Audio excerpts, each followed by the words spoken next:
రాళ్ళని పూజించే దేశంలో రాతిని ప్రేమించటం తప్పేం కాదు. మామూలుగా అమ్మాయిని ఇంప్రెస్ చేయటమే కష్టం, పైగా నిన్ను అమ్మలానే ఉంది. ఏ మిస్ అమ్మా, I love you, I love you, I love you. ఈ అమ్మాయిని నేను ప్రాణం కన్నా ఎక్కువగా ప్రేమిస్తున్నా. నా కళ్ళేం చెప్పట్లేదా? మర్చిపోవటం సులువో కాదో నాకు తెలీదు, కానీ ఇలా ప్రేమించడం చాలా కష్టం. చచ్చేంత వరకు ఎదురు చూస్తాను. నాకు తన మీద విశ్వమంత ప్రేమ ఉంది నాన్న. ఇంత చిన్న గుండెలో ఎలా దాచాలో తెలియటం లేదు.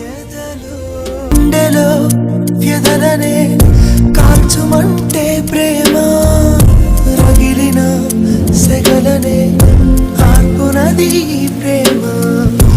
ఆదియు అంతము లేని పయనం ప్రేమ, వేకువై చేరునే చీకటింట్లో ప్రేమ.